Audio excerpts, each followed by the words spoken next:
الحمد لله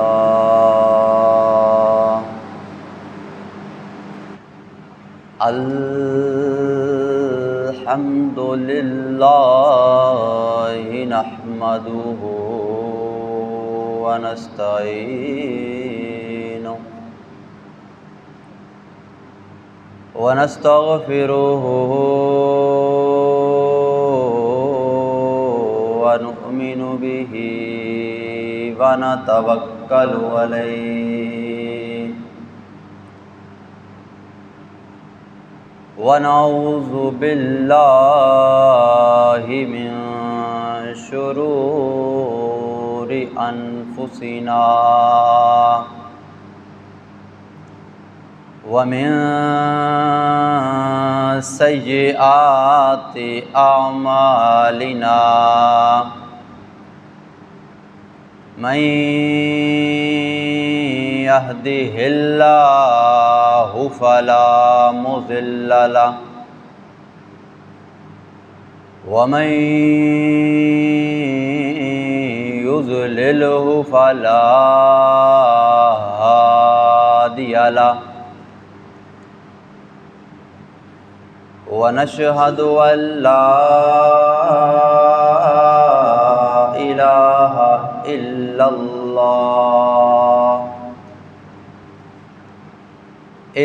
الله وحده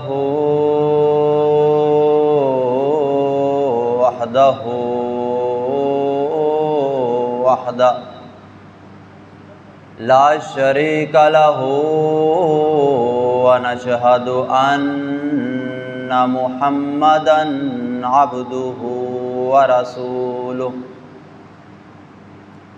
أما بعد فأعوذ بالله من الشيطان الرجيم بسم الله الرحمن الرحيم والعصر إن الإنسان لفي خسر إلا الذين آمنوا وعملوا الصالحات وتواصوا بالحق وتواصوا بالصبر صدق الله العظيم وصدق رسوله النبي الكريم ونحن على ذلك لمن الشاهدين والشاكرين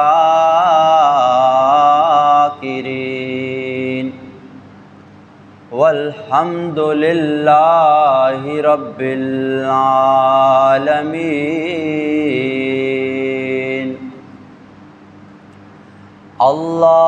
اللهم صل على محمد وعلى آل محمد كما صليت على إبراهيم وعلى آل إبراهيم إنك حميد مجيد اللهم بارك على محمد وعلى آل محمد كما باركت على إبراهيم وعلى آل إبراهيم إنك حميد مجيد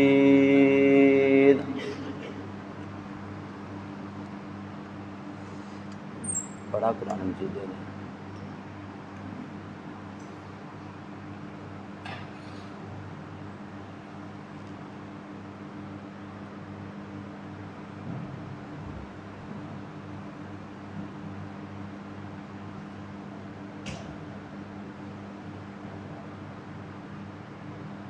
سیٹ نہیں ہوتا ہے۔ تو ساتھیوں، قرآن مجید فرقان حمید کے 30واں سپارہ اور آپ حضرات کے سامنے میں نے قرآن مجید فرقان حمید کی صورت ہے سورۃ عصر، اس کی تلاوت کی ہے۔ انشاءاللہ العزیز اللہ رب العزت کے کرم اور فضل کے ساتھ آج ہم اس صورت کا لب لباب، اس صورت کا خلاصہ اور بالخصوص اللہ رب العزت اس صورت کے اندر ہمیں کیا پیغام دینا چاہتے ہیں اس کے بارے میں ہم آگاہی اختیار کریں گے۔ تو اللہ رب العزت سے دعا ہے سب سے پہلے کہ مجھے اللہ تبارک و تعالیٰ اس کے متعلق حق بیان کرنے اور اس کے بعد تمام حضرات کو مجھ سمیت ان باتوں کے اوپر عمل کرنے کی توفیق عطا فرمائے۔ یہ جو صورت ہے نا، سورۃ عصر، اس کے اندر اللہ رب العزت نے ایک خلاصہ بیان کیا ہے۔ پیارے پیغمبر حضرت محمد الرسول اللہ صلی اللہ علیہ وآلہ وسلم کو اللہ رب العزت نے ایک خاصیت عطا کی تھی، ایک کوالٹی عطا کی تھی، وہ تھی جوامع الکلم۔ پیارے پیغمبر صلی اللہ علیہ وآلہ وسلم وہ جوامع الکلم تھے، کلمات کو جمع کرنے والے، بات تھوڑی سی کرنی اور مفہوم زیادہ ہونا۔ اللہ تعالیٰ نے اسی لیے پیارے پیغمبر صلی اللہ علیہ وسلم کے اوپر یہ خلاصے کے طور پر صورت اتاری، سورۃ عصر، کہ اس کے اندر میں تمام زمانے کو مخاطب کر کے، تمام لوگوں کو مخاطب کر کے ایک بات سمجھانا چاہتا ہوں کہ اگر تم لوگ اپنی اصلاح کرنا چاہتے ہو تو اس صورت کو تفصیل کے ساتھ پڑھو۔ اور خدا کی قسم یہ صورت ایسی صورت ہے جس کو پڑھنے، سمجھنے اور اس کے بعد اس کے اوپر عمل کرنے سے انسان کی زندگی بدل جاتی ہے۔ اللہ تعالیٰ نے ایسا کمال اس صورت کے اندر رکھا۔ پہلے نمبر پر اللہ تبارک و تعالیٰ ارشاد کیا فرماتے ہیں، توجہ سے سنیے گا، والعصر، یہاں پر جو واو آئی ہے یہ آئی ہے قسمیاں، یعنی اللہ تبارک و تعالیٰ اس صورت کے اندر بیان کرنے سے پہلے، بات بتانے سے پہلے قسم اٹھا رہے ہیں۔ آپ اپنے دل کے اوپر ہاتھ رکھ کے مجھے بتائیے، میری، آپ کی، کسی مولوی کی، کسی پیر فقیر، کسی کی بھی بات جھوٹی ہو سکتی ہے، لیکن اللہ تبارک و تعالیٰ کی بات جھوٹی، جب اللہ کی بات جھوٹی نہیں ہو سکتی تو اللہ تعالیٰ قسمیں کیوں اٹھا رہے ہیں؟ اس کا مطلب یہ ہے، اور سننے والوں، اور پڑھنے والوں، سمجھنے والوں، ذہن کے اندر یہ بات بٹھا لو کہ میرا رب جو بات کرنے لگا ہے وہ بڑی عظیم بات ہے۔ ایسے نہیں اللہ قسم اٹھا رہا۔ اللہ ویسے ہی کوئی بات کر دے تو کیا اس کے اندر شک و شبہ ہے کہ وہ بات جھوٹی ہوگی؟ ہو سکتا ہے؟ کبھی نہیں ہو سکتا۔ جب اللہ ویسے کوئی بات کر دے تو اس کے اندر اتنی مضبوطی ہوتی ہے، اس کے اندر اتنی طاقت ہوتی ہے کہ وہ بات جھوٹی نہیں ہوتی۔ اللہ سے بڑا سچا اور کوئی نہیں ہو سکتا۔ تو اللہ تعالیٰ قسم کیوں اٹھا رہے ہیں؟ اس لیے کہ سننے والوں اور پڑھنے والوں اور سمجھنے والوں، سمجھ لو کہ اللہ جو بات کرنے لگا ہے وہ بڑی اہم بات ہے۔ ایسے ہی معمولی توجہ نہ اس کی طرف دینا، ایسے ہی سرسری سی توجہ اس کی طرف نہ دینا، بلکہ دھیان سے اس بات کو سننا۔ والعصر، اللہ تعالیٰ کہتے ہیں مجھے قسم ہے زمانے کی، مجھے قسم ہے زمانے کی۔ اللہ تبارک و تعالیٰ اس کے اندر ارشاد فرماتے ہیں کہ نماز عصر، اس کے جو لفظ ہے نا عصر، اس کے بڑے سارے مفہوم ہیں۔ کسی عالم نے کوئی تفسیر کی، کسی محدث نے اس کے بارے میں کوئی تفسیر کی تو کہا یہاں اللہ نے فرمایا والعصر، مجھے قسم ہے کس کی؟ بولا کہ نہیں، کس کی؟ زمانے کی۔ عصر کی۔ اب یہاں پر عصر سے مراد کیا ہے؟ علماء کرام فرماتے ہیں یہاں سے عصر سے مراد ہے عصر کی نماز۔ اللہ تبارک و تعالیٰ عصر کی نماز کی قسم اٹھا رہے ہیں۔ اللہ تو عصر کی نماز کی قسم اٹھا رہا ہے۔ نمازیں تو بڑی ساری ہیں، فجر بھی، ظہر بھی، عصر، مغرب، عشاء، کتنی نمازیں ہیں جی؟ 5 نمازیں ہیں۔ اللہ تبارک و تعالیٰ نے 5 نمازوں کی قسم نہیں اٹھائی، کس کی قسم اٹھائی؟ عصر۔ کیونکہ اللہ تعالیٰ قرآن پاک میں ارشاد فرماتے ہیں حافظوا علی الصلوات، تم اپنی نمازوں کی حفاظت کرو۔ نمازیں کتنی ہیں؟ 5، ان کی حفاظت کرنی ہے۔ اور اسپیشلی طور پر فرمایا، خاص طور پر فرمایا صلاۃ وسطیٰ، جو درمیانی نماز ہے۔ اب ذرا دیکھیں یہ درمیانی نماز بنتی کیسے ہے۔ پہلے نمبر پر فجر، دوسرے پہ ظہر، درمیان میں عصر، مغرب اور عشاء۔ تو یہ جو عصر کی نماز ہے یہ درمیانی نماز ہے۔ اللہ کو پتہ تھا اس دنیا کے اندر یہ جو لوگ ہیں کاروباری سلسلے کے اندر بڑے مشغول ہوتے ہیں، صبح نماز پڑھ لی، اس کے بعد بازاروں کا رخ کیا، دکانیں کھول لیں، کاروبار کا انتظام کرنا شروع کر دیا، کاروبار میں لوگ لگ گئے۔ جب عصر کی نماز کا وقت آتا ہے تو لوگ کام کو سمیٹنا شروع کر دیتے ہیں، اور جب سمیٹتے ہیں، حساب کتاب کرتے ہیں، تو اس میں اتنا مصروف ہوتے ہیں کہ ہو سکتا ہے کہ ان کی نماز عصر جاتی رہے۔ اور پیارے پیغمبر صلی اللہ علیہ وسلم نے فرمایا، حدیث کا مفہوم ہے کہ ایسے شخص کا مال، اہل و عیال، گھر والے سارے تباہ و برباد ہو جائیں جس نے اپنی عصر کی نماز چھوڑ دی۔ اتنی اہمیت بتائیے اس کہ اللہ تعالیٰ نے اس کی کیا اٹھائی ہے؟ قسم اٹھائی ہے۔ جب اللہ تبارک و تعالیٰ اس کی قسم اٹھاتے ہیں تو اس کا مطلب یہ بات کوئی معمولی بات نہیں ہے، بلکہ ایک مرتبہ غزوہ خندق کے موقع پر پیارے پیغمبر خندق کھود رہے ہیں صحابہ کرام کے ساتھ لگ کر۔ ایک مقام پر جا کر آپ صلی اللہ علیہ وسلم کی دشمنوں کی وجہ سے 4 نمازیں فوت ہو گئی تھیں۔ کتنی نمازیں جی؟ ان میں ایک عصر کی نماز بھی تھی۔ تو نبی علیہ الصلاۃ والسلام نے فرمایا یہ لوگ جن کی وجہ سے ہماری عصر کی نماز، باقی نمازوں کا ذکر نہیں کیا، کس نماز کا؟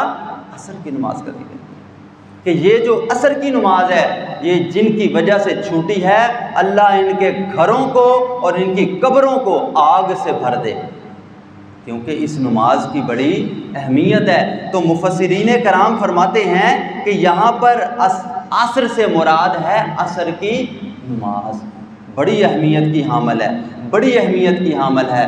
اور اگر اس کا ترجمہ دوبارہ کریں تو زیادہ مزہ اور لطف آئے گا۔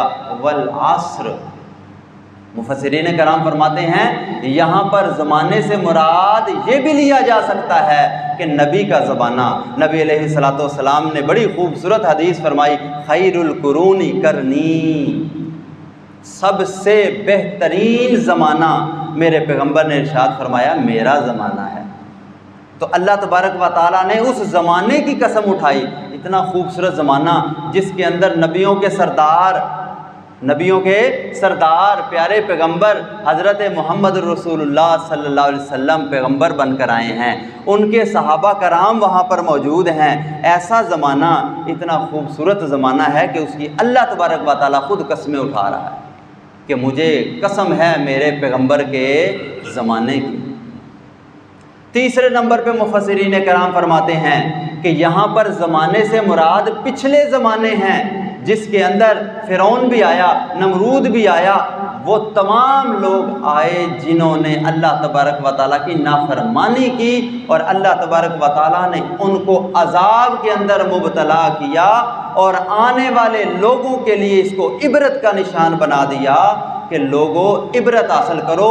اس زمانے کی طرف دیکھ کر مجھے اس زمانے کی قسم ہے، اگر میں اس زمانے کو ایسے کر سکتا ہوں تو اس زمانے کو بھی ایسے کر سکتا ہوں۔ اللہ تعالیٰ ہمیں سب کو اپنی حفظ و امان کے اندر رکھے۔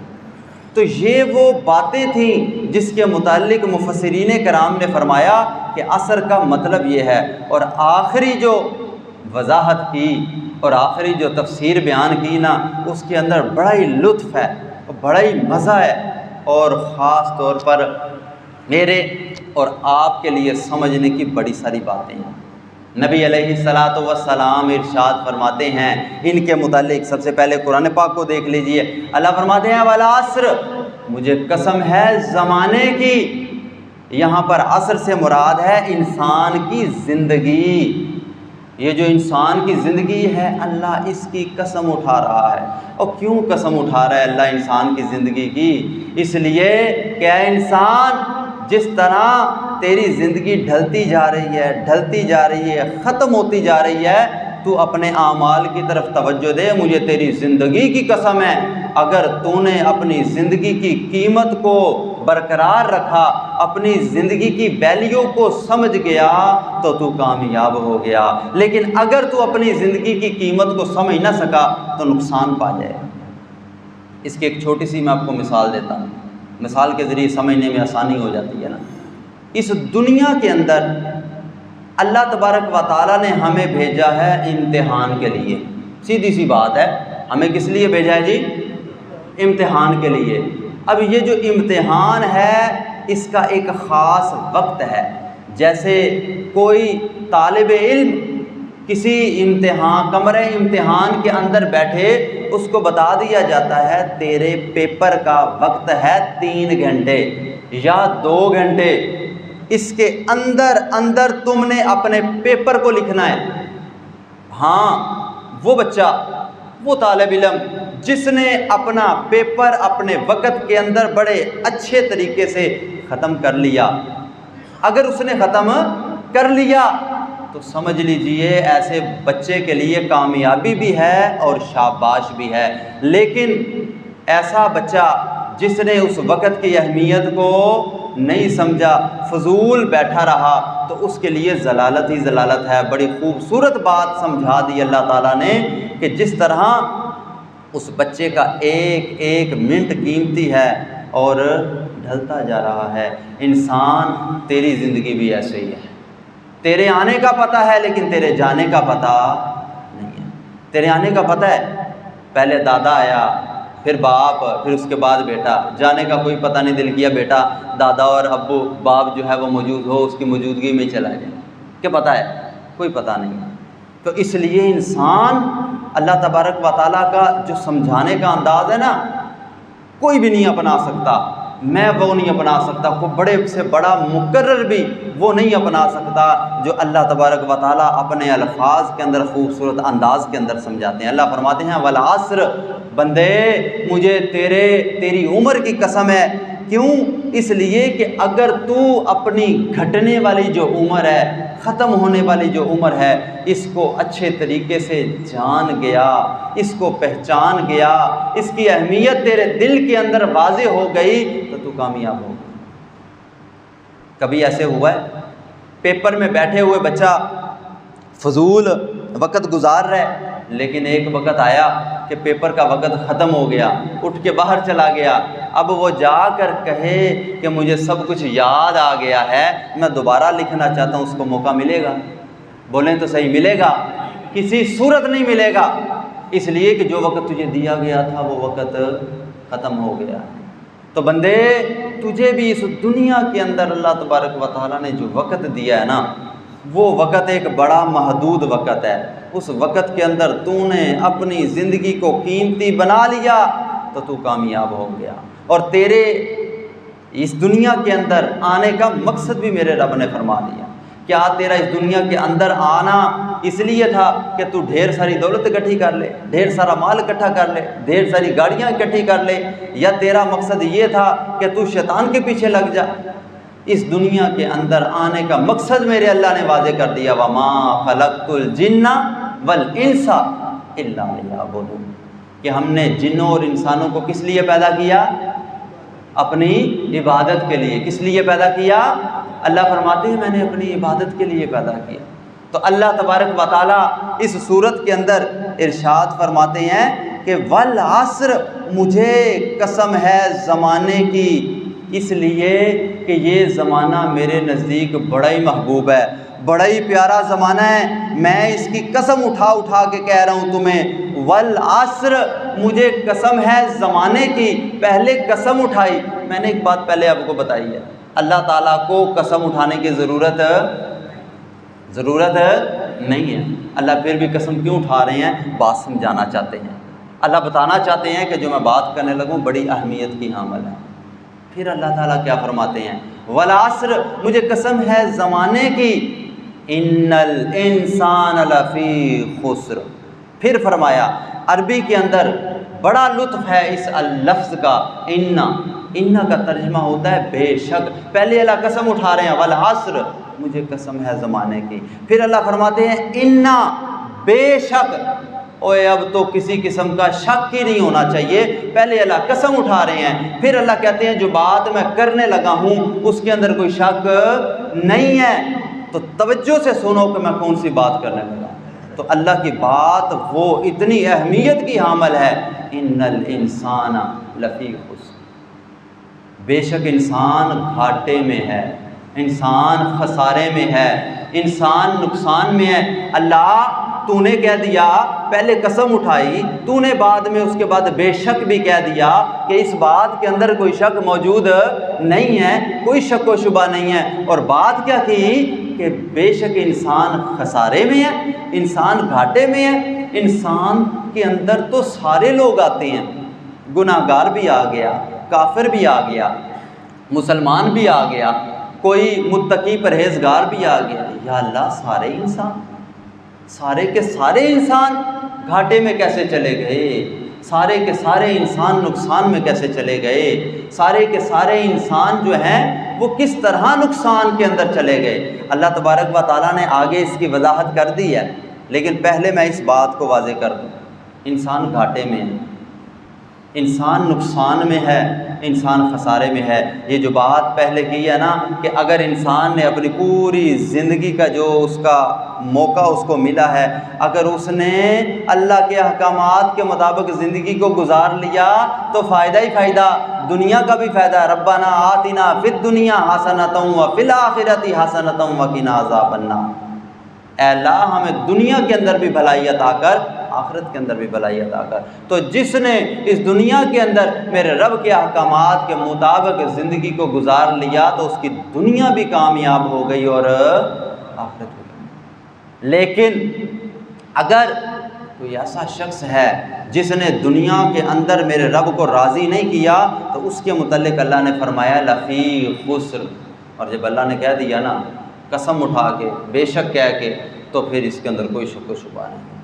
اللہ، دنیا کے اندر ہم آئے ہیں تو کیا بات ہے، ہم نے مال و دولت بھی کمانا ہے، یا اللہ ہم نے اس دنیا کے اندر رہتے ہوئے اپنے بال بچوں کا پیٹ بھی پالنا ہے، رزق بھی کمانا ہے، اس کے لیے ہمیں چلنا پڑتا ہے، پھرنا پڑتا ہے، دنیا کمانی پڑتی ہے۔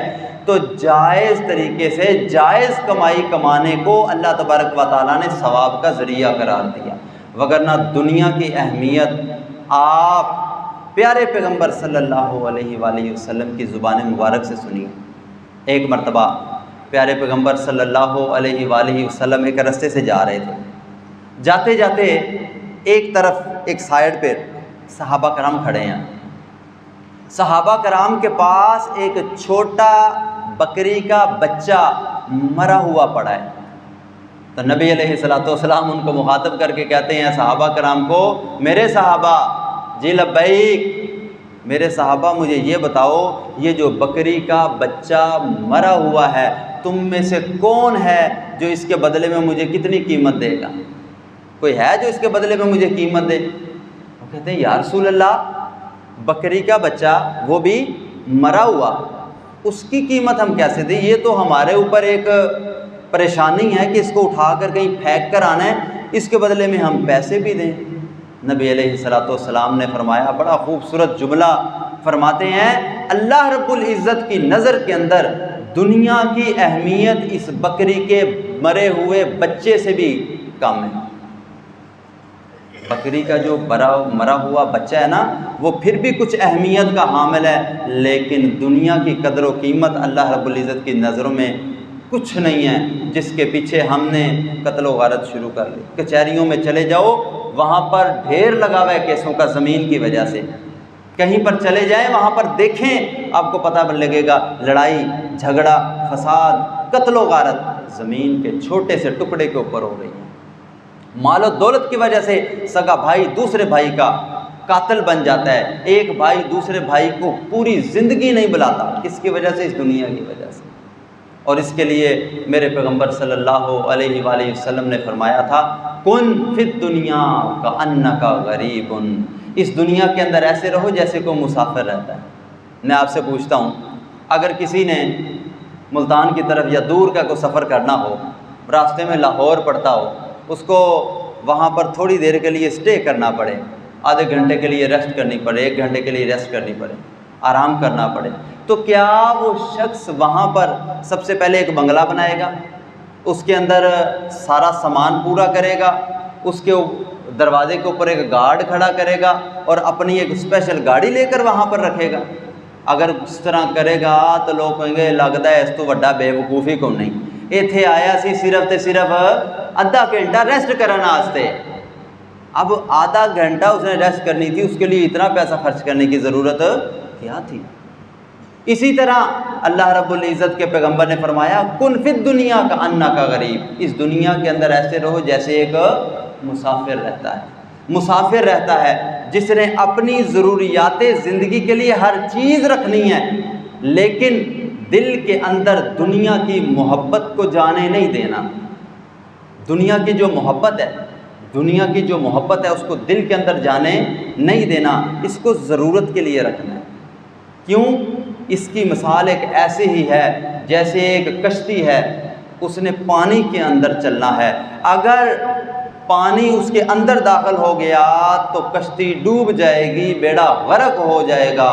اسی طرح مال و دولت کا حاصل کرنا ضرورت کے پیش نظر ہونا چاہیے، لیکن اگر اس کی محبت دل کے اندر داخل ہو گئی تو وہ دل کا بیڑا غرق کر کے رکھ دیتی۔ تو اس لیے دنیا کو ہم نے وہ اہمیت نہیں دینی۔ قرآن پاک میں اللہ تبارک و تعالیٰ ایک جگہ پر ارشاد فرماتے ہیں، جب میں نے وہ آیت سنی نا تو مجھے ایک دفعہ اندر سے ہل گیا اس بات کو سن کر۔ میں چھوٹی سی اگزامپل کے ساتھ اس آیت کا ترجمہ آپ کے سامنے پیش کرتا ہوں۔ دیکھیے، ہمیں عمر کے جس حصے میں ہم پہنچ گئے ہیں، کسی کی 80 سال عمر ہے، کسی کی 35 سال 50 سال 70 سال، مجھے بس اتنا بتا دیجئے کوئی ایسا شخص جو اس مجمع میں بیٹھا ہو یا کوئی بھی ہو جو یہ کہتا ہو مجھے بچپن کی ساری باتیں یاد ہیں۔ کوئی بھی ایسا شخص نہیں ملے گا۔ کیا ملے گا؟ ساری باتیں بچپن کی یاد نہیں رہتی، ہاں ذہن کے اندر تھوڑا سا خیال آ رہا ہے، او واقعہ ہوا تھا، ہاں فلانی جگہ مجھے چوٹ لگی تھی، تھوڑے تھوڑے دھندلے واقعات ہمارے ذہن کے اندر موجود ہوتے ہیں، لیکن سارا واقعہ ذہن کے اندر نہیں ہوتا۔ اللہ تبارک و تعالیٰ فرماتے ہیں، انسان جب قیامت والے دن اپنی دنیا کی زندگی کو سوچے گا تو اس کو دنیا کی زندگی کے خیالات ایسے نظر آئیں گے جیسے پراگندہ خیالات ہوتے ہیں، پراگندہ خواب ہوتے ہیں۔ رات کو ہم نے خواب دیکھا، صبح اٹھ کے ہمیں وہ خواب یاد ہی نہیں ہوتا، تھوڑا سا یاد ہوتا ہے، یہ بھی نہیں پتہ ہوتا بعد میں کیا ہوا یا اس کے بعد میں کیا ہوا۔ حیران کن بات یہ ہے، یہ دنیا جس کے لیے ہم نے حلال حرام اس کی تمیز کو بھلا دیا، ہم نے رشتہ داروں سے تعلق کو ختم کر دیا، ہم نے یہاں پر لڑائی جھگڑے کرنے شروع کر دیے، اس دنیا کے لیے ہم جب قیامت والے دن جا کر سوچیں گے تو ہمیں یاد ہی نہیں ہوگا کہ ہم وہاں پر رہے بھی تھے، اور اگر رہے بھی تھے تو تھوڑے تھوڑے واقعات کچھ یاد ہوں گے، اس سے زیادہ یاد کچھ نہیں ہوگا۔ اور جس بندے نے ایسے نہیں، اللہ تبارک و تعالیٰ کے پیغمبر نے فرمایا عقل مند وہ ہے جو موت سے پہلے موت کو یاد کرتا ہے، اس کی تیاری کرتا ہے۔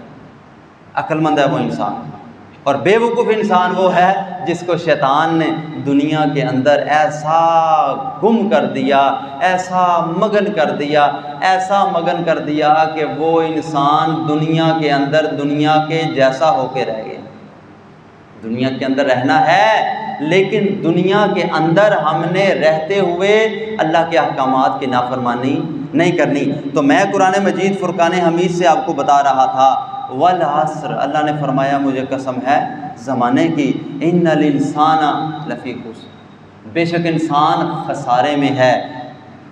اللہ نے جب یہ فرمایا نا تو انسان ہر ایک کے دل کے اندر خیال آ گیا، آئے ہائے ہو سکتا ہے میں بھی یہ وچ ہواں، ہو سکتا ہے میں بھی یہ وچ ہواں۔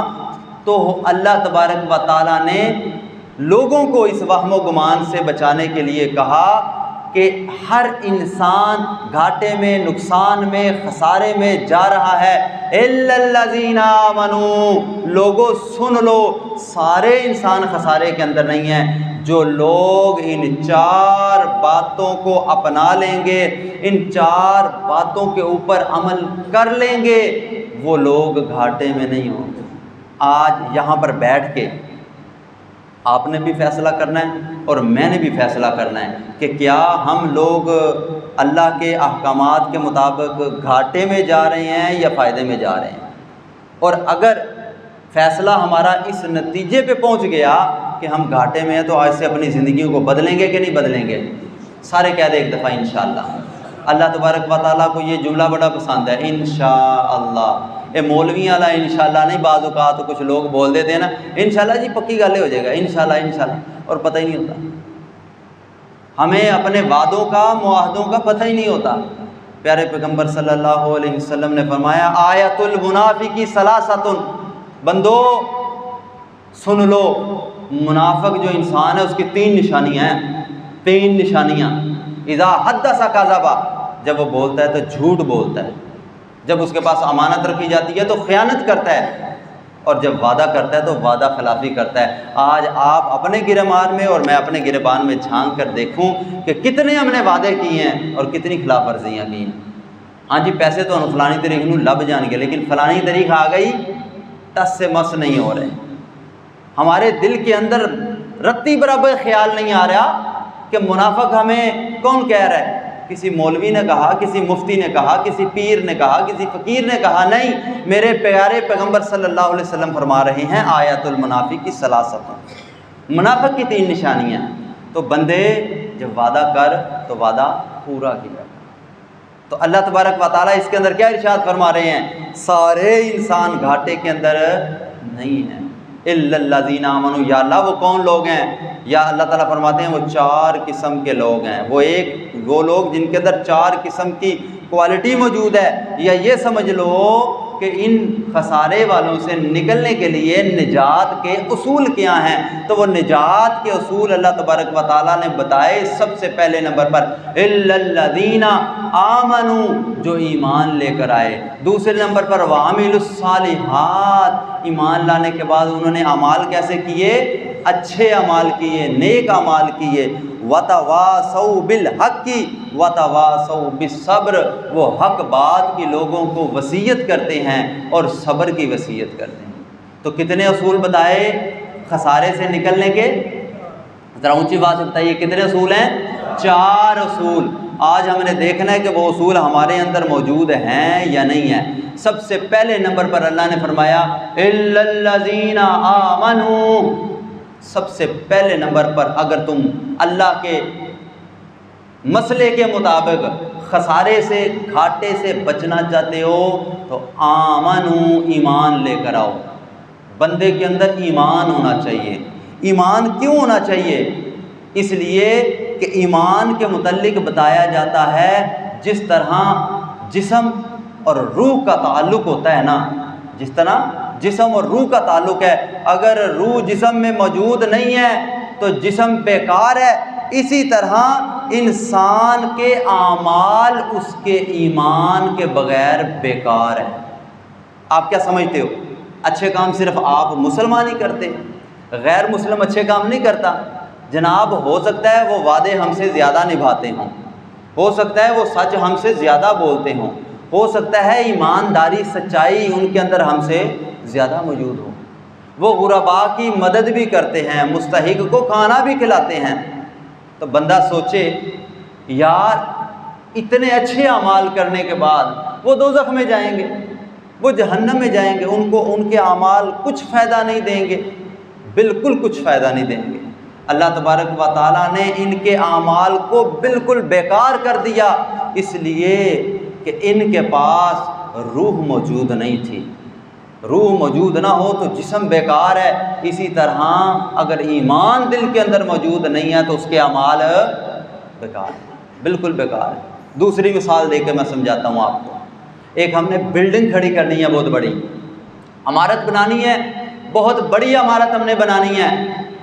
اس عمارت کو بنانے سے پہلے سب سے پہلے ہم انجینئر سے مشورہ کرتے ہیں، یہ بتاؤ کہ اس کی بنیاد کتنی مضبوط رکھیں، نیچے کتنی بڑی بنیاد رکھیں ہم، تاکہ ہم اوپر اتنی منزل بنائیں تو اس کو فرق نہ پڑے۔ میں کہتا ہوں اگر کوئی بھی بلڈنگ، کوئی بھی عمارت جو آپ نے بنانی ہے، وہ بنیاد کے بغیر بنا کے تو دیکھو، خوبصورت بنانا، اوپر سریے بھی لگانا، اوپر لینڈر بھی اچھا ڈالنا، میٹیریل بھی اچھا رکھنا، رکھ لینا، تو کیا وہ بلڈنگ کھڑی ہوگی؟ کبھی بھی نہیں کھڑی ہوگی۔ جس کے نیچے بنیاد مضبوط نہیں ہے نا، وہ بلڈنگ گر جائے گی۔ اسی طرح انسان کے دل کے اندر اگر ایمان موجود ہے تو اس کے اعمال قابل قبول ہیں، اگر اس کے دل کے اندر ایمان موجود نہیں، اس کے دل کے اندر اللہ کی توحید موجود نہیں ہے، تو ایسے شخص کے اعمال بھی قبول۔ ایمان اتنی ضروری چیز ہے جس کے متعلق ارشاد فرمایا کہ اِلَّا الَّذِينَ آمَنُوا، یہ لوگ جو تھے مشرکین، یہ حج بھی کیا کرتے تھے، نمازیں بھی پڑھا کرتے تھے۔ ہمیں تو کئی لوگ ایسے ہیں جن کو اللہ نے توفیق دی ہے حج کرنے کی، کئیوں کو توفیق دی ہے عمرہ کرنے کی، کئیوں کو توفیق دی ہے اللہ تبارک و تعالیٰ نے طواف کرنے کی، طواف کعبہ۔ جنہوں نے کیا ہے ان کے لیے دعا کرتے اللہ تبارک و تعالیٰ قبول و منظور فرما لیں، اور جنہوں نے نہیں کیا اللہ تبارک و تعالیٰ مجھ سمیت توفیق عطا فرمائے ہم اس کے گھر کی بار بار زیارت کریں، بار بار زیارت کریں، آمین۔ تو مشرکین مکہ حج بھی کیا کرتے تھے، طواف بھی کیا کرتے تھے، حاجیوں کو ستو بھی پلایا کرتے تھے۔ اللہ تبارک و تعالیٰ نے ان کے اعمال کے متعلق ارشاد فرما دیا حابطت اعمالہم، اللہ نے ان کے اعمال کو ضائع کر دیا، اللہ نے ان کے اعمال کو مٹا دیا، اللہ نے ان کے اعمال کو ختم کر دیا، بالکل ختم کر دیا۔ کیوں؟ ان کے دل کے اندر ایمان موجود نہیں تھا، اور جس کے دل کے اندر ایمان موجود ہوگا اس کے اعمال قبول ہوں گے۔ لیکن دل کے اندر اگر ایمان موجود نہیں تو پھر ایسے شخص کے اعمال قبول نہیں ہو سکتے، بالکل بھی نہیں ہو سکتے، کیونکہ اللہ تبارک و تعالیٰ نے سب سے پہلی شرط یہ لگائی ہے۔ اچھا، اب ایک شخص دین کے اندر داخل ہوا ہے، اس کے لیے کلمہ کو پڑھنا ضروری ہے، لا الہ الا اللہ، خوبصورت توحید دوبارہ آ گئی۔ ہر مسئلے کو چھیڑو گے نا، جہاں سے بھی پکڑو گے اس کے اندر توحید ضرور آئے گی، کیونکہ یہ توحید اللہ کو پسند ہی بڑی ہے۔ تمام پیغمبر حضرت آدم علیہ السلام سے لے کر آخری نبی حضرت محمد الرسول اللہ صلی اللہ علیہ وآلہ وسلم تک جتنے بھی پیغمبر آئے ہیں، ان کا جو بنیادی پوائنٹ تھا، جو بنیادی نقطہ تھا، وہ توحید ہی تھا کہ اللہ کے سوا کسی کو عبادت کے لائق لا الہ الا اللہ، اللہ کے سوا کوئی معبود نہیں، کوئی مسجود نہیں، کوئی حاجت روا نہیں، کوئی مشکل کشا نہیں، اکیلا اللہ۔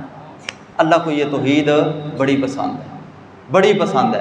تو اس لیے اللہ تبارک و تعالیٰ نے ایمان کے اندر داخلے کی شرط لگائی، لا الہ الا اللہ۔ اب داخلے کی شرط تو ہو گئی، اس کے لیے شرط کیا ہے؟ دو چیزیں۔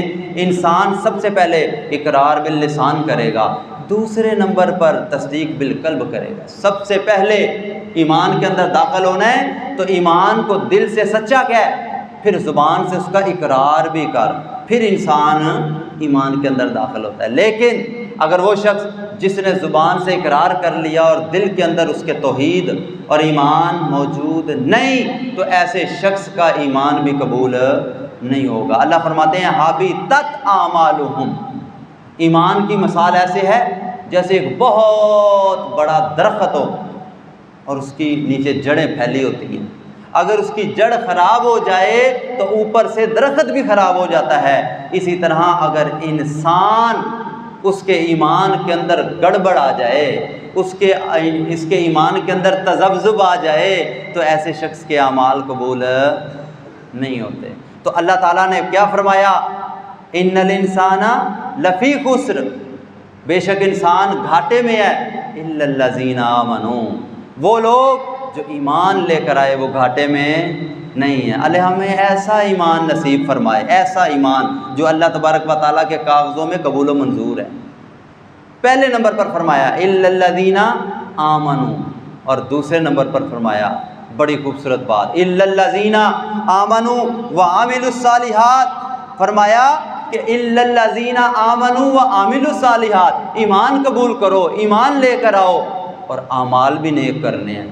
ایسے نہیں کرنا ایمان قبول کر لیا، لا الہ الا اللہ پڑھ لیا اور چھری پھیری گئے، 2 نمبری بھی کری گئے، جھوٹ بھی بولی گئے، فساد بھی مچائی گئے، 2 نمبریاں بھی کرتی گئے، سارے 2 نمبر کام بھی کرتے جا رہے ہیں اور کہتے ہیں جی اسی مسلمان ہیں۔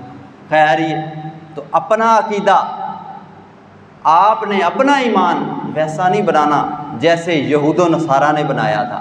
وہ کہا کرتے تھے نحن ابناء اللہ، ہم اللہ تعالیٰ کے بیٹے ہیں، نعوذ باللہ۔ اپنے آپ کو اللہ کا بیٹا کہا کرتے تھے۔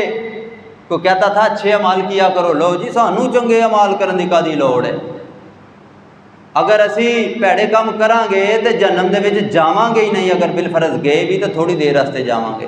جس طرح ایک باپ اپنے بیٹے کو غلطی کرنے پہ تھوڑا سا مارتا ہے، دوبارہ پھر سینے سے لگا دیتا ہے، اس طرح ہم پکے جنتی ہیں۔ یہودی کہتے تھے ہم پکے جنتی ہیں، عیسائی کہتے تھے ہم پکے جنتی ہیں۔ وہ فتوے آج ہم نے لگانا شروع کر لیے، اسی جنتی بس، جو فرقہ ہے وہ کہتا ہے جی میں جنتی، جو مسلک ہے وہ کہتا ہے جی میں جنتی۔ اللہ تعالیٰ نے معیار مقرر کر دیا الا الذین آمنوا، دوسرے نمبر پر وعملوا الصالحات، جو ایمان قبول کرے اور دوسرے نمبر پر نیک اعمال کرے۔ ایسے نہیں کرنا لا الہ الا اللہ پڑھ لیے تو نمازاں دا پتہ ہی کوئی نہیں، اے جی اسی جمعے دے جمعے آ تے جانے ہیں نماز پڑھن واسطے، تے جڑا جمعے دے جمعے نہیں ہوندا آندا جی میں عید آ تے جانا وا نا نماز پڑھنا، تے پھر کی ہویا؟ اللہ بڑا غفور الرحیم ہے، اللہ بڑا غفور الرحیم ہے، اللہ معاف کر دے گا۔ جی اللہ بڑا غفور الرحیم ہے، یہ بات ٹھیک ہے، لیکن اس کی جلالیت کو للکارنا ہمارے بس کی بات نہیں ہے اور ہمیں زیب نہیں دیتا کہ برے کام بھی کرتے ہیں اور کوئی گل نہیں جی اللہ معاف کرے گا۔ معافی مانگو، معافی مانگنے کے بھی کوئی طریقے ہوتے ہیں۔ آج میں آپ کو بتا دوں اللہ تعالیٰ سے دعا کرنے کے 3 اصول ہیں، 3 اصول۔ اگر اللہ سے دعا کرنی ہے تو کتنے اصول ہیں جی؟ 3 اصول ہیں۔ سب سے پہلے اپنے گناہوں کی معافی مانگو، اس کا اعتراف کرو۔ سب سے پہلے نمبر پر یا اللہ مجھ سے فلانے وقت کے اندر زیادتی ہو گئی تھی، مجھ سے گناہ ہو گیا تھا، پہلے اس گناہ کا اعتراف کرو، سب سے پہلے اعتراف کرو۔ اس کے بعد نہ کرنے کا وعدہ کرو، یا اللہ آئندہ میں وہ غلط کام نہیں کروں گا، یا اللہ وہ میں نے جو نماز چھوڑی تھی آئندہ نہیں چھوڑوں گا، یا اللہ وہ جو میں نے جھوٹ بولا تھا میں آئندہ نہیں بولوں گا۔ سب سے پہلے اس گناہ کا کیا کرو؟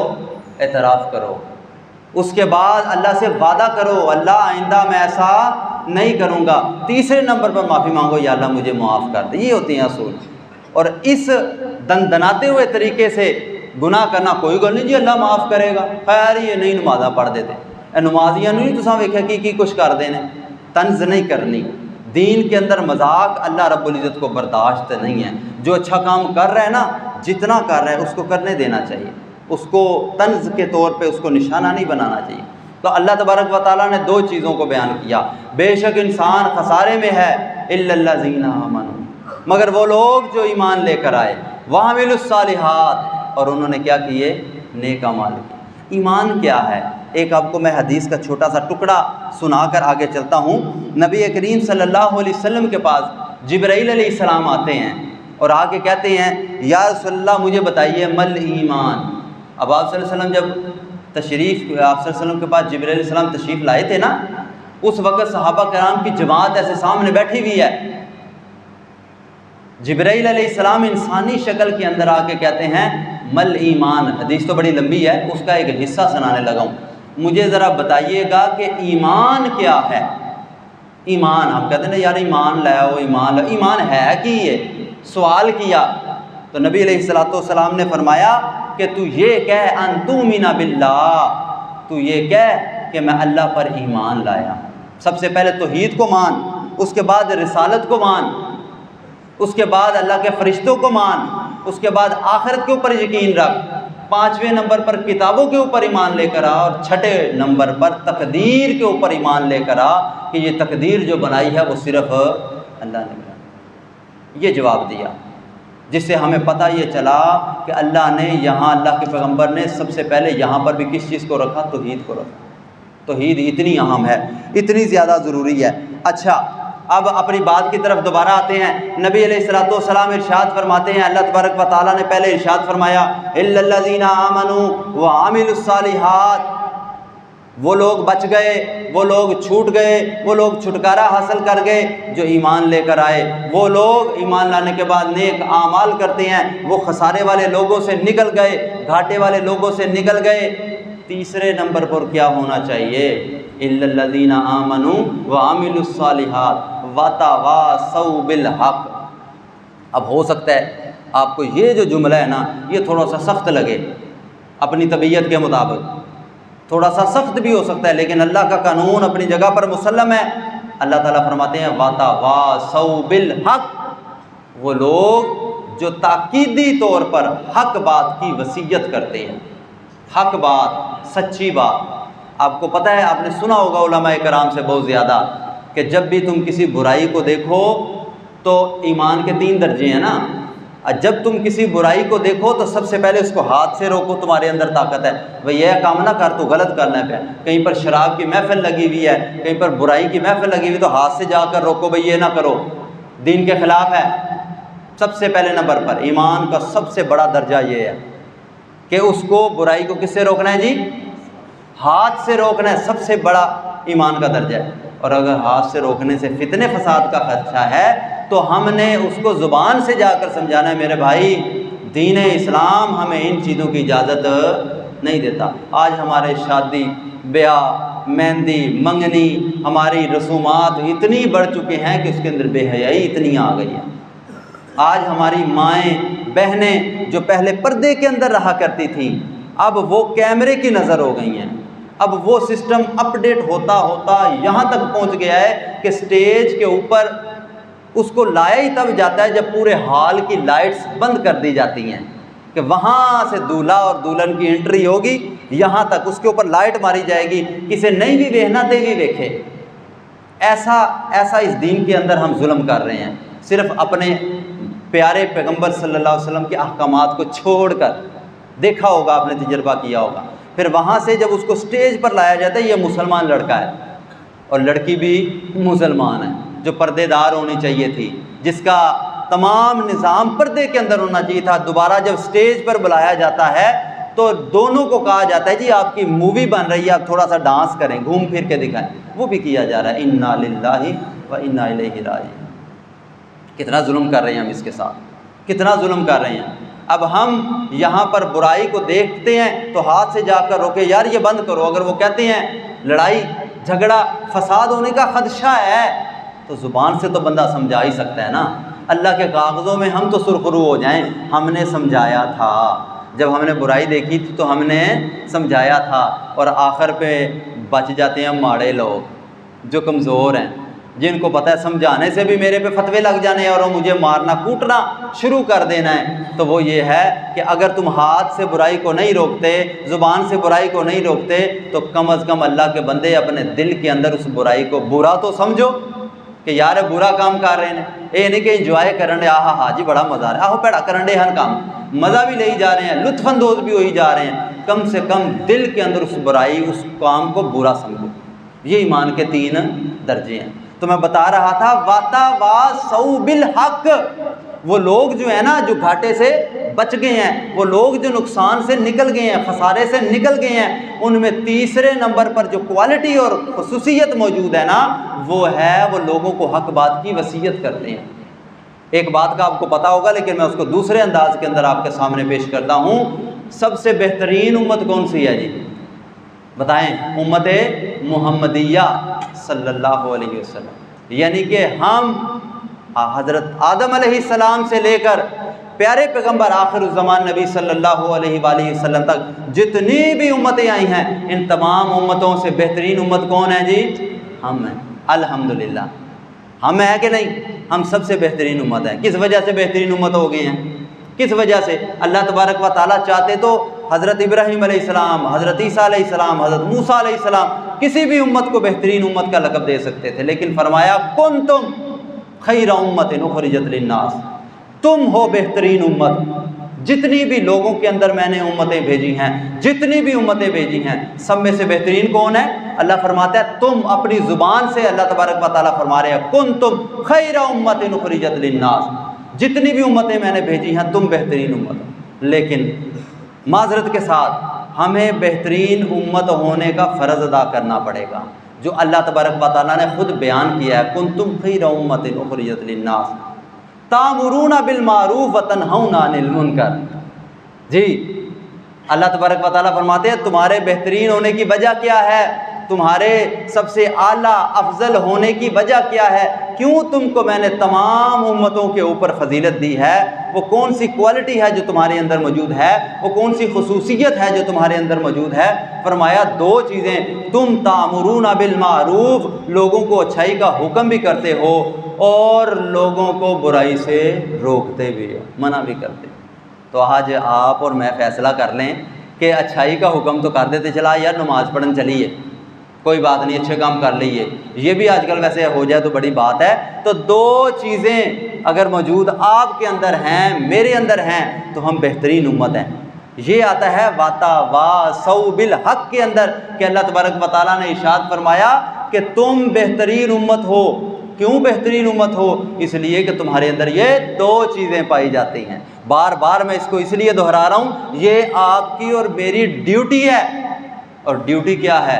ڈیوٹی یہ ہے کہ لوگوں کو سب سے پہلے اچھائی کا حکم دینا ہے، دوسرے نمبر پر ارشاد فرمایا کہ برائی سے روکنا بھی ہے۔ صرف اس طرح نہ، ایک ہمارے استاد مثال دیا کرتے تھے، میٹھا ہپ ہپ تے کوڑا تھو تھو، میٹھا لبے تے کھائی جاؤ تے کوڑا تھو تھو کری جاؤ۔ برائی کو روکنا سب سے بڑا ضروری کام ہے۔ اگر ہم بہترین امت بننا چاہتے ہیں، ہم چاہتے ہیں وہ کوالٹی، وہ خصوصیت ہمارے اندر موجود ہو، تو ہمیں سب سے پہلے امر بالمعروف کرنا پڑے گا، لوگوں کو اچھائی کا حکم کرنا پڑے گا، نماز، روزہ، زکوٰۃ، حج، سچ، وعدے کی پاسداری، سارے کام بتانے پڑیں گے، اور ساتھ ساتھ برائی سے بھی روکنا پڑے گا۔ جہاں پر کو برائی دیکھی، جہاں پر کو برا کام دیکھا، اے نہیں جتھے لگا انہوں لگا رہن دیو۔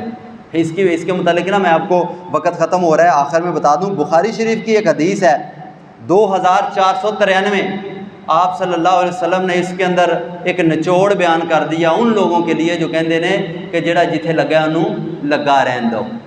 نہیں، کیوں لگا رہنے دیں؟ ہماری ڈیوٹی لگائی گئی ہے اس کو سمجھانا، اگلے نے ماننا ہے تو مانے، نہیں ماننا تو نہ مانے۔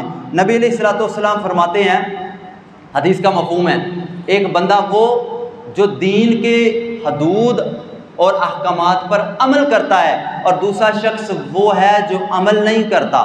اس کی مثال ایسے دی کہ کچھ لوگوں نے مل کر قرآن اندازی کی، پرچیاں ڈالیں، اور پرچیاں ڈال کر یہ فیصلہ کیا کہ ہم سمندر کے اندر سفر کرنے لگے ہیں، کون نچلی منزل پہ ہوگا اور کون اوپر والی منزل پہ ہوگا۔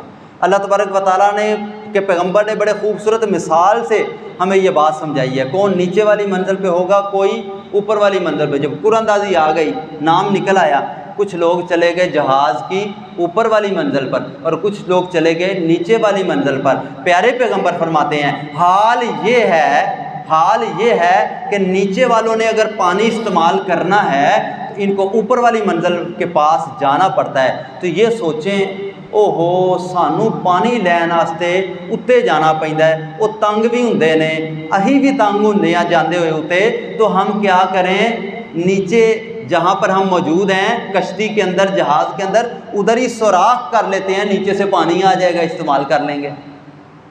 بڑی خوبصورت مثال دی کہ ہم پانی لینے کے لیے کہاں جاتے ہیں؟ اوپر۔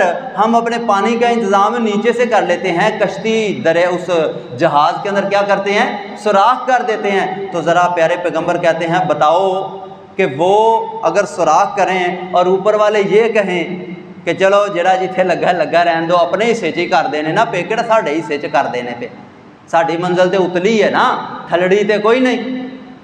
تو اس لیے پیارے پیغمبر نے فرمایا اگر وہ ان کے ایریے کے اندر وہ غلط کام کرنے دیں گے تو دونوں غرق ہو جائیں گے، اور اگر وہ ان کو تان تشنی کر کے سمجھا بجھا کے منع کر دیں گے تو دونوں بچ جائیں گے۔ تو کیا پھر یہ بات سچی ہوئی جڑا جتھے لگا رہن دے ہو؟ نبی علیہ الصلوۃ والسلام بڑے خوبصورت مثال سے فرمایا کہ نہیں ایسے نہیں، جو ساتھ والا تمہارا بھائی اگر غلط کر رہا ہے نا، ضد پہ جب اڑ جائے پھر نہیں، اور جب بات آ جائے نا ختم اللہ علی قلوبہم، پھر چھوڑ دو، اللہ نے ان کے دلوں پہ مہر لگا دی ہے، سمجھا کے چھت کے پھر اور بات ہے۔ لیکن یہ نہیں کہ پہلی دفعہ کو غلط کام کر رہا ہے یا دوسری دفعہ غلط کر رہا ہے تو ہم اس کو سمجھاتے ہی نہیں، اے جی جڑا جتھے لگا ہے لگا رہتا ہے۔ ایسی بات نہیں ہونی چاہیے، کسی صورت ایسی بات نہیں ہونی چاہیے۔ وہ ہمارا بھائی ہے، المسلم اخو المسلم، میرے پیارے پیغمبر نے اس وقت ارشاد فرما دیا تھا، مسلمان کا بھائی ہے۔ تم اپنے لیے ایمان کو پسند کرو، اپنے لیے سچے عقیدے کو پسند کرو، توحید کو پسند کرو، اللہ کی وحدانیت کو پسند کرو جو اللہ کو بھی پسند ہے، اور اپنے دوست کے لیے جس کو آپ صلی اللہ علیہ وسلم نے بھائی کہا اس کو شرک کی طرف جانے دو، وہ سجدے جا کے کہیں پر ٹھوک رہا ہو، جہاں پر ڈھیری دکھی نہیں وہاں پر سجدہ کرنا شروع کر دیا، اس سے مانگنا شروع کر دیا۔ یہ توحید نہیں ہے، توحید صرف یہ ہے کہ سجدہ کس کے آگے کیا جائے۔ تو جو اپنے لیے پسند کرنا ہے وہ اپنے بھائی کے لیے پسند کیا جائے۔ اس لیے نبی کریم صلی اللہ علیہ وسلم نے یہ بات واضح طور پر فرما دی، ایسے نہیں کرنا، اگر غرق ہوگے تو سارے غرق ہو جاؤ گے، اگر بچ جاؤ گے تو سارے بچ جاؤ گے۔ آخری 2-3 منٹ کے اندر میں آپ کو اپنی اس صورت کا خلاصہ بتاتا ہوں۔ ہم نے نجات کے 4 اصول پڑھے ہیں آج کے اس خطبے کے اندر، آج کے اس بیان کے اندر۔ اللہ تبارک و تعالیٰ نے کیا ارشاد فرمایا تھا شروع کے اندر قسم اٹھا کر، والعصر، مجھے قسم ہے زمانے کی، ان الانسان لفی خسر، بے شک سارے کے سارے لوگ، سارے کے سارے انسان، ساری انسانیت خسارے کے اندر ہے۔ لیکن اللہ نے فرمایا تھا جو لوگ ان 4 اصول کو اپنے اندر اپنا لیں گے ان کو میں نجات دے دوں گا، الا الذین آمنوا، مگر وہ لوگ جو ایمان لے کر آئے، وعملوا الصالحات، اور نیک اعمال کرتے ہیں۔ کتنا فرمایا؟ نیک اعمال کرتے ہیں، اور وتواصوا بالحق، کی نیک بات کی وہ وصیت کرتے ہیں، وتواصوا بالصبر، اور وہ صبر کی بھی وصیت کرتے ہیں۔ صبر کی وصیت کیا ہے؟ حق بات پہ تم جب چلو گے نا، جب سچی بات، وتواصوا بالحق، جب وہ حق بات کو بیان کرو گے تو تمہیں تکلیفیں آئیں گی، تم پہ فتوے لگیں گے، تمہیں تنگ کیا جائے گا، ہو سکتا ہے تمہیں ہجرت کرنی پڑے۔ وہ ہجرت دیکھ لیں، وتواصوا بالحق تھا، بتوں کی تردید کی تھی تو مکے سے ہجرت کر کے مدینہ جانا پڑا تھا۔ جب تم سچی بات بیان کرو گے لوگ تمہیں برا بھلا کہیں گے، تکلیفیں دیں گے، روڑے اٹکائیں گے تمہارے راستے کے اندر، تو ایسے وقت کے اندر تم نے پتھر اٹھا کر انہوں نے تمہیں مارا، تم نے ان کو نہیں مار دینا، گالی گلوچ نہیں کرنی، کیا کرنا ہے؟ صبر کرنا ہے۔ وتواصوا بالصبر۔